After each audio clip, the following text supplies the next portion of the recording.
My name is Dr. Christopher Douglas Prater, and I was born in Chicago and moved about several different places over Tennessee and then Chattanooga, mainly due to my father's alcoholism. And we finally settled in Chattanooga, and where I did my growing up, and wound up going to University of Tennessee undergraduate school and then to the medical school in Memphis for my doctorate education. Did the last part of that in Knoxville, Tennessee, where I settled into a 20-year practice there before I moved again. The reason I moved was due to my addiction issues, and they really started early on. I was always a little bit afraid because we had a long family history of addiction in our family. And somewhere in the back of my mind, there was always that fear there. So I initially found alcohol when I went to college. And what I found about it, two things. The first thing I didn't understand, but that is the fact that every time I drank, I went into a blackout. The second thing I found is that it was the most incredible treatment for insomnia. And I never knew I had an insomnia problem until I woke up a morning after the first time I drank. I never in my life had felt that good. And it was wonderful. It was wonderful for many years with that aspect. But then it did get out of control after a few years. Somehow in the back of my mind, I knew it was out of control, but my wife, I had a wife and 4 kids at the time, and she kept telling me that I would get really, out of control when I drank. I really didn't know what that meant until one day both she and my son, told me that I had beat her up the night before. Anyway, that changed that for me. From then on, I just put it down. And that was some of the most miserable months of my life after that, mainly because I was just hard knuckling it through the withdrawal and being off the medication that was such a social advantage for me. I could take a drink of alcohol and be comfortable with anybody, and it was really, I think I always had a little bit of a social anxiety issue, but man, it was marked after I quit drinking. And it happened a few months after that. I was in my office and a pharmaceutical representative came in. I was coughing, and he told me that they had a new drug. There's never been one like it before, ever. And he guaranteed me 2 things. He said, "Dr. Prater, it's going to stop your cough, and it's non-addicting." And so I took some. And he was right on the first point. It stopped the cough. But about 30 minutes later, bam, I was in a place I didn't know existed. And I can't even describe it except for the marked increase in energy that I had. And the rest, what people call euphoria, I can't even draw a picture of that. But that drug was very good to me for such a long time. It solved all my social anxiety issues. And it finally got to the point where it quit working for me. And that drug was? Hydrocodone. The drug was hydrocodone, the non-addicting drug, as so many since then have been. So I found myself in a place that I knew was having problems. I didn't know what definitions were at that point, like most physicians don't know today. But what I would define that I had then was a dependence. And it's because every time I tried to quit, I would get so sick, and I just couldn't quit. And sick how? Mainly you see movies of people in opiate withdrawal, and they're all nonsense. Or, guys laying on the floor and their stomach are aching and all this kind of stuff. The people like me that had true withdrawal problems, the only people that can truly identify with that is that I've had in my 50 years experience as a doctor, is a severely, severely, severely depressed patient who is either getting ready to commit suicide or has just been rescued from committing suicide or tried it and didn't work. And there's not a description for that feeling. I just call it just dysphoria. But it is the worst feeling on earth. I mean, the shaking's bad, the stomach pains are bad, the aching's bad, but the dysphoria part was just, you couldn't do it. And I understand why so many people did as I did. I attempted suicide.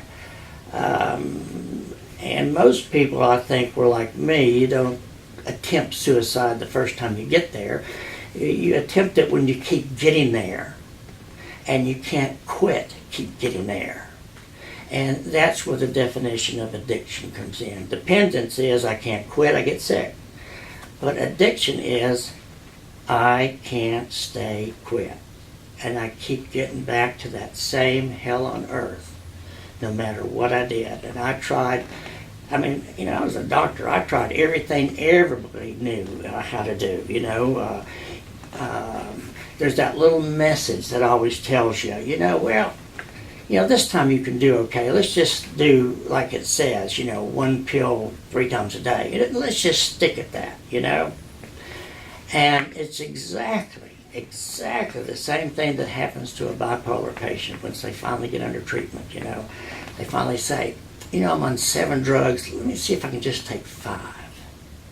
But we both always wind up in the same place. We both wind up in the same place, and it feels the same. I've talked to bipolar patients, and their manic is very similar to and we even look alike, as to what I experienced in the high of my opiate use. And it was real strange because my alcohol use, many alcoholics, many alcoholics, they're true addicts. They get high on alcohol just like I got high on opiates. But so many people on opiates, just become dependent on it. They become dependent on the mood relaxer part of it.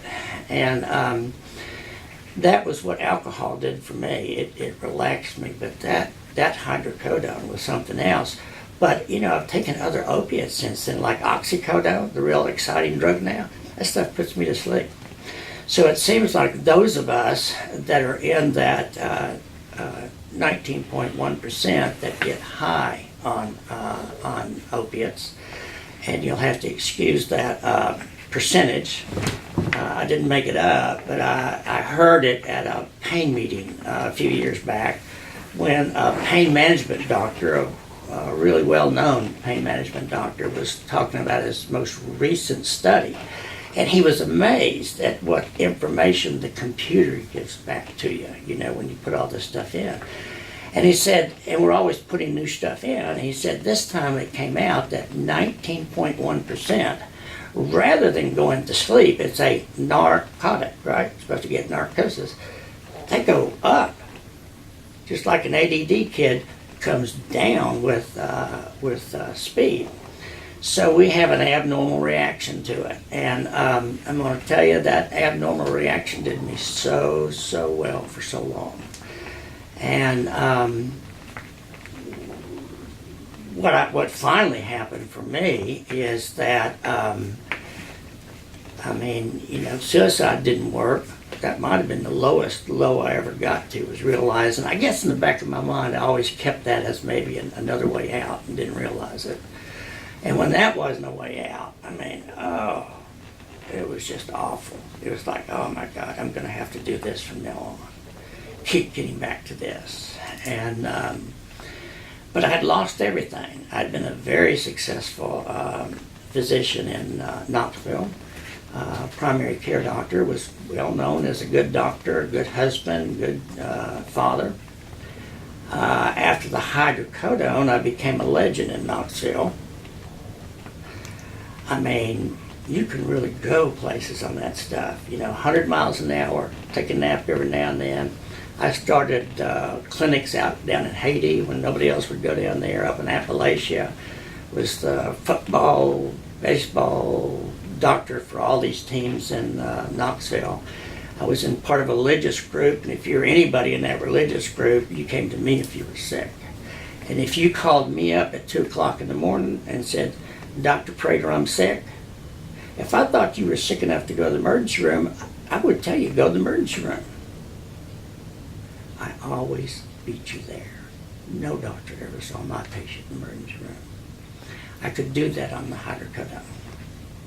When it started wearing off, I was starting to be able to do less and less. And then when I realized that I couldn't stay quit, by that time I had lost everything, literally everything. I had the shirt on my back, a pair of pants. I had an apartment I couldn't go back to because I didn't have any money. And everybody I knew had crossed me off the list. And here in town we have a place called the Community Kitchen, where you go if you want something to eat. And so, I went there and they gave me the name of a place to go for a bed, and I went down there, and this guy says, well, come back at 7:30 and we'll all stand in a circle and pray for you. And didn't say pray with you, they said pray for you. And I can't tell you what I told them, but I went back to Community Kitchen and found myself sitting on the curb there. And for the first time in my life, I realized where I'd gotten to. I didn't have anything left. I used to have everything. In Knoxville, I had everything. I had 4 kids, a couple of cars, big property, little creek going down the back of it. Every toy a guy would want. And now I've got nothing. And it was almost like my life passed before me when I actually realized where I had gotten to. And at that point in my life, even though I'd been spiritual or religious a good part of my life, I was way separated from God at that point. Didn't know why, but I realize now it's because I didn't think I deserved anything, And so I said the best and maybe the only really good prayer I've ever said. And I didn't say it as a prayer sitting on that curb. But as I went through that, I just said, God help me. Now I asked Community Kitchen, they know any other place I could go? And they said no. 2 minutes after I said that, somebody came out and said, well, this guy Duncan Cater, he just started a halfway house 1 block from here. And he said, you might want to give him a call. I knew who Duncan Cater was. I'd been to the 12-step meetings. I hated him. He looked like he ate nails for breakfast. He was the last guy I wanted to call. But I didn't have any other choice. And had to borrow a dime. Back then the phone calls cost money. I didn't even have a dime. Borrowed a dime, and this man said, he said he knew who I was. I didn't think he really did. But he said, yeah, come on down here and we'll talk. And I went down there and went to this back door, and he had this big old door with a glass door in front of it. And I was so intimidated by this guy, I wouldn't even go up the steps. I went to the side and knocked on the door. Stood over there and waited for him to come. That big old guy came to the door and opened that big door behind that glass door. He had these huge alligator tears going down his face. Top of his shirt was wet. And he opened that door. He said, come up here. And I'm so self-centered, I thought, wow, geez, somebody's died here. I ain't getting in here. I got up to the top of them stairs, and that man picked me up in his arms. He said, has anybody told you how much they love you today? And that's when my life changed. And we talked for a while, and he let me come in there. And my life really changed. And that it wasn't because I hadn't tried, because I'd been in every treatment center that would take me. I'd run out of treatment centers. And I went to the hard knock treatment centers, and they wouldn't even take me back. And so I got in with him, and started my life over, a year in a halfway house. That halfway house was open for, I think, 14 months. And the people that went through there in that 14 months they either died sober or they're all alive today, clean and sober. He had 100%. Yeah. So that's pretty awesome. But anyway, I got interested myself. I figured, good gracious, if I can get through this, maybe I can show somebody else too. As a matter of fact, I had people in treatment when they found out I was clean and sober, said, man, you need to go into this business. So I did. Became certified, and I was in family practice again and was doing okay, and but I got my certification letter on a Friday, and on that Monday, the biggest treatment center here in town, 100-bed treatment center, the guy called. I knew him from the 12-step programs. He called and said, we just lost our addictionologist, and I looked up to see who we could call, and I realized you just got your papers. Do you want to come help us out till we find somebody?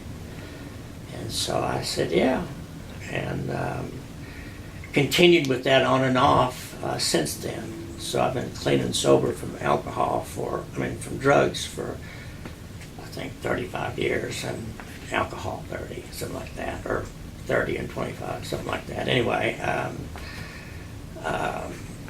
and I found it to be a very, very frustrating but very rewarding journey. It was interesting because there wasn't a place for God in my life when I started, because I knew He didn't want anything to do with me. I actually felt like something would happen to me if I prayed. And but I did every single thing they told me to do. And I still do today. Every single thing except pray. And after a few months, the sponsor I'd gotten in AA, I finally told Mike, I said, Mike, I ain't praying. And Duncan, when he let me in that halfway house, he said, you come in here, you're gonna have to pray. And I said, okay. Chattanooga, wet, cold, I was hungry. He saw right through that, okay. He said, right. He brought me upstairs to my bed. He took my shoes off that night and he put them up against the bed, up against the wall. He said, I'm going to check on you every night. I'm going to look under that bed, and them shoes better be up against that wall. Because he knew I'd have to get down on my knees to put them back up there. And he knew I'd have to get on my knees that morning to put them back out. He said, I don't care if you pray. So I got on my knees and didn't pray. And finally told my sponsor, I got to know him real good. He had a little place, and I said, I know Duncan's looking at me. He can tell I ain't praying. He's going to throw my ass out, And Mike said, I wanted Mike to say, I've got a screened-in porch. You can come sleep there if he does, That's what I was going after. But he said, no, you got to go back to Duncan and talk to him, And he said, but I'm going to give you something to go back with you. He said, I'm going to give you the most powerful prayer in the universe. And he said, there's hundreds and hundreds of thousands of people that are recovering today. And for many of them, this is as far as their spirituality got. But they'll tell you, the reason they're sober today is because of prayer and God. Felt like he kicked me in my stomach, because I knew prayer was important to him, but he never said it had to be important to me. And I said, so fine, Mike, what's the prayer? He said, this prayer is more powerful if you get on your knees. So I said, fine. What's the prayer? He said, it's more powerful if two or more people are holding hands. When I said, fine, Mike, what's the prayer? And he said, the first prayer I ever heard that I knew I could say. He said, the prayer is, thank you. And that's part of my repertoire every day, thousands and thousands of times a day. And there's hundreds and thousands of us that are in recovery. And that's our prayer. Many of course, have gone on and found other spiritual tools to use. But that's the one that changed my life.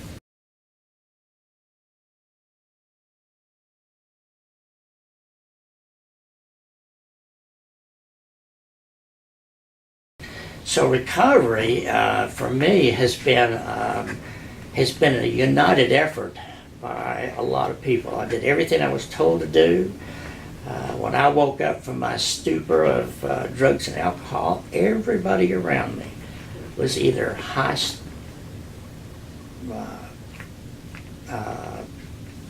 drunk or just insane. And so my sponsor wisely sent me to Al-Anon to get an Al-Anon sponsor and to work that program. And it was awesome. I found out that there was a lot of things, and they'll tell you in the AA or whatever you go to program that they can't fix everything. But I took everything that I could get, and that was Al-Anon, AA, a few other 12-step programs, and a therapist. And it took all of them. It's taken all of them. The therapist got an open door. If I need something, I just start going back again. But it's, they say it takes a village. It really takes a lot of commitment on a lot of people's part to help an addict be successful. Surely, I'm sure there's some that haven't had that. I don't know of any. I've been doing this for a long time. The more support a person has, the more likelihood that they're going to do okay. And they are not going to do okay if they don't have a long-term support system in place. The devil is patient. He doesn't care if I relapse today or 10 years from now. Right now he's sitting in that corner over there in a rocking chair smoking a stogie. He's pretending he don't care if I'm here. He's waiting. He's waiting for the first slippery slope I get on. And he's going to be there to help me out. Any other questions? A lot of good questions. You've been doing great. Yeah. Any thoughts from you? Thank you for sharing. Again, religion seems like a paramount in your recovery. Thank you for bringing that up. Because the one thing I avoid is the word religion. And I don't care if I step on toes anymore, okay? Now, religion is important in my life, okay? But what's important is spirituality, which to me is a one-on-one contact with a person and their God and their understanding. Religion doesn't get people very far if you throw that at them. Now, one old alcoholic told me, he said, well, if you say God and they leave, the devil's going to chase them back if they live long enough. Well, that's true, but these days, a lot of them don't live long enough. So when people come in, I'm very careful to separate religion from spirituality. Spirituality is God-given. Religion's man-made. And everything that God has given man, he starts messing up from the point that he gets it, okay? But that's what we're supposed to do, right? We are perfectly imperfect. We're just exactly the way God made us. So he knows that we're not going to carry it out like he would, okay? But he still gave it to us, so he expects us to do the best job that we can. And I see people in different religious field aspects doing just that, doing marvelous jobs. Unfortunately, I think addicts tend, like myself, tend to be very sensitive and have a tendency to take a lot of things the wrong way. And so they see themselves as being rebuffed by people in church. Ministers a lot of times try not to offend them. But I guarantee you, if there's a recovery minister out there, there's a lot of addicts and alcoholics going to that person. Because for some reason they feel an instant connection. Somebody understands. You know, the first time when I take on patients, I spend 4 hours with them and their family their first visit here. And they've never heard any of the things I've told them before. But that's because nobody's ever stopped and listened to an addict before. And the addict is sitting over there, yeah, that's right. Yeah, that's what I tried to tell them, you know.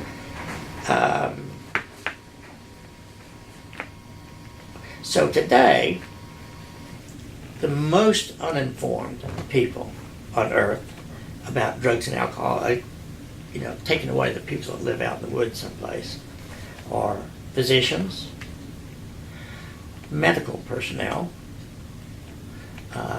anybody in the law business. We spend a bunch of times in court, going to court and explaining to the court that this person is doing what they're supposed to be doing and that they have an illness. And I know people think that that's a cop-out. But what I tell my patients is, I was set up. Not everybody gets high like that when they take an opiate. I was set up by God for that. But I made the choice. I made the choice, and I knew I was making it. I made the choice to use that drug for something besides stopping a cough. I am responsible for every step beyond there that I took. Okay? But we were set up. And I'm convinced today, like I think I said earlier, that, I thank God every single day for my addiction and for giving me the eyesight to find Him at the bottom of the barrel. Because I believe that's what God wants. He's like any other father. He just wants to fix the broken toys. You're 30 years old and you're standing in your driveway and your son Mark comes up with his bike and the sprocket chain's off. And he says, Daddy, my sprocket chain's off. And this glow comes to your face and it's like, yeah, I get to be the one to show him how to put a sprocket chain on. Don't worry about it. Ted's father showed me. How does that make any father feel? When, what fathers want is respect and love, and those are inseparable. And I think that's what my father wants. He wants respect and love. And I do that best when I bring him some of the many toys I brought him and said, I cannot do this. And for me, that's one of the grand things that helped me early on was I got thrown into the 12-step program because of the sponsor I picked. And every problem we had, we started with the serenity prayer. Every single problem in my life for 30 years, we started with the serenity prayer. Am I a part of that problem? If I'm not part of the problem, I can't be part of the solution. I might give advice or something, but I cannot be part of the solution. If there's a pile of sand in the middle of the road, somebody's got to remove the pile of sand. But if I've got one grain of sand on that pile's not going anywhere until I get rid of my grain of sand.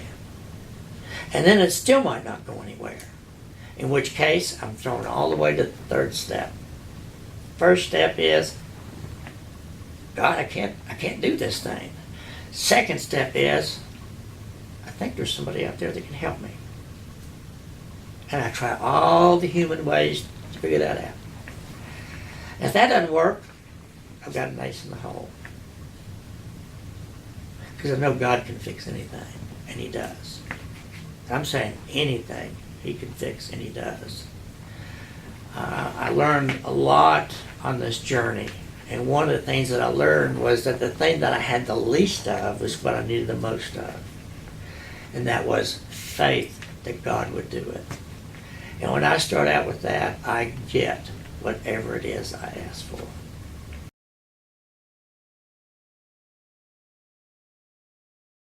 I think what I tell people when they walk in that door, I'm going to tell you the secret. And you're not going to appreciate it.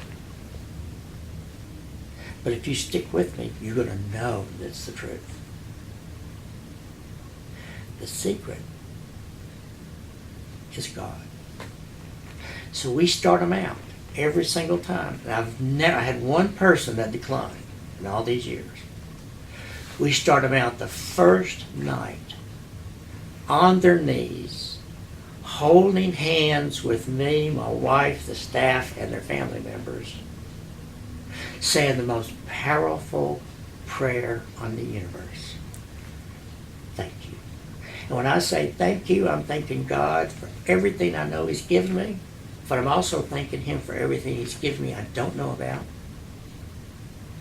I'm also thanking Him for not giving me things. I took care of disability people for many years and saw lots of things I could be handling. And most importantly, and this is the trick, to get an addict to pray, I'm not asking for anything. No addict feels like he has the right to ask for anything. So, in all these years, I finally got to a point where if I want something from God, I tell Him. I don't ask Him for it. I thank Him for it. Because I know if it's a need, I got it. If it's a want, I'm just so embarrassed at all the wants that I've gotten. And what's interesting is, they come in God's time.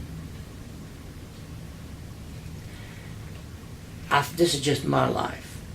I found out that God's time was 100% due. Well, nothing's 100%, but a great part of the time, it was due to how hard I was holding on to it. Look for the scratch marks when I finally let it go. Holding on to little details that I really wasn't quite ready to give up yet. When I got to those points, I knew it.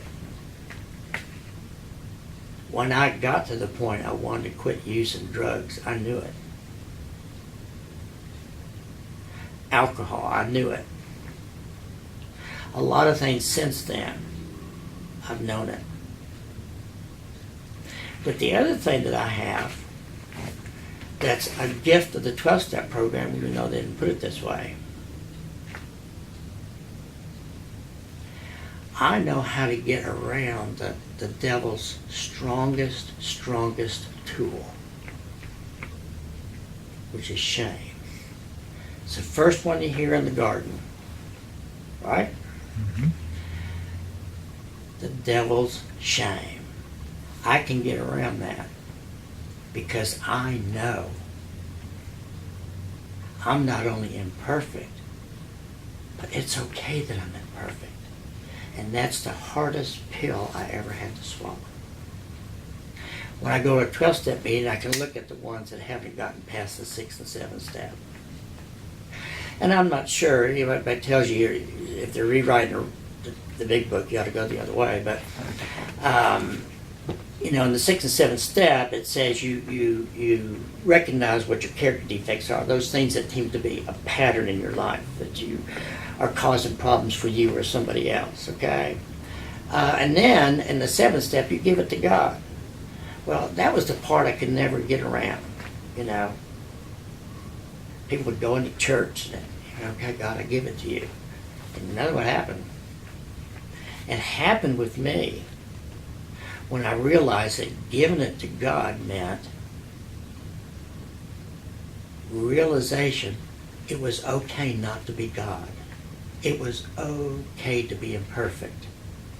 And when that shame fell down, and it still creeps in, that's the American way. But when the shame drops down, oh, you can feel it. And you can feel the devil's grip loosening on you. But he's not going nowhere. It's my story, I'm sticking to it.